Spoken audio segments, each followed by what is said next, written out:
L'estran rocheux. Cette zone du littoral qui n'est sous l'eau que la moitié du temps abrite une multitude d'animaux souvent peu visibles. Ils doivent affronter des conditions extrêmes. La houle et l'immersion totale à marée haute, le réchauffement de l'eau ou le soleil desséchant à marée basse. Justement, à marée basse, l'étrie n'aime pas trop s'aventurer hors des trous d'eau. Malgré son armure solide, elle n'a pas d'autre parade que de se cacher sous les rochers pour échapper aux prédateurs. Certains visiteurs friands de ce petit crabe à la chair goûteuse le savent très bien. Mais sans même s'en apercevoir, ils peuvent avoir un impact sur cet écosystème fragile.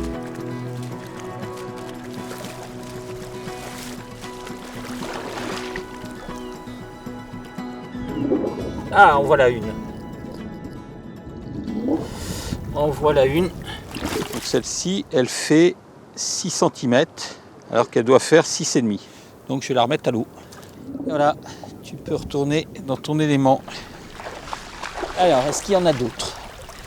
Est-ce qu'il y en a d'autres? Il y en a, toi? Celle-là, elle est belle, hein. Bon, celle-là, elle fait la maille. Reste dans le panier, toi. La maille, c'est la taille minimale de capture. La taille à partir de laquelle on estime que l'étrie aura eu le temps de se reproduire au moins une fois avant de finir à la casserole. Voilà, c'est comme ça que je pêche au trou. Je rentre la main dans le trou et effectivement, il y en a une. Ça, c'est une étrie, voilà, comme on dit localement grainée, donc qui a ses œufs. Donc dans ces cas-là, on les pêche pas, on les remet à l'eau, voilà, pour protéger sa progéniture, les prochaines pêches d'étrie. Allez, qui retourne.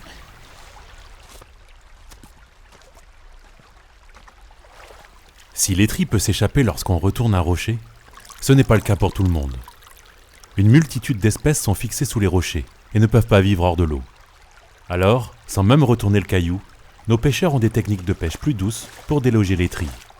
Il faut accrocher le rocher, soulever légèrement, et puis s'il y a une étrille dessous, eh bien elle se sauve. Il est tout à fait inutile de retourner complètement le caillou. Là, voilà, il y en a un là.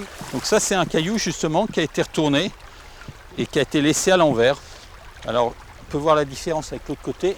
Voilà, il y a des algues qui sont en train de mourir. Donc le dessus meurt et le dessous meurt aussi. Les deux côtés.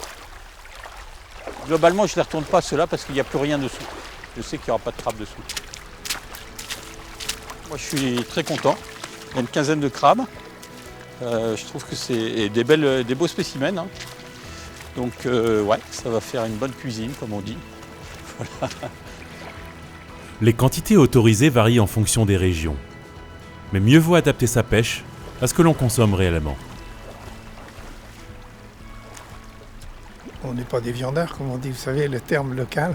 C'est ceux qui en prennent beaucoup, quelle que soit la quantité, qui tiennent absolument à en prendre des grandes quantités. Puis après, bien souvent, il y en a une partie qui est jetée.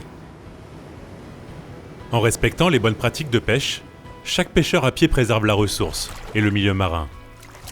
Il participe ainsi à ce que le plaisir de la pêche à pied reste accessible à tous et pour longtemps.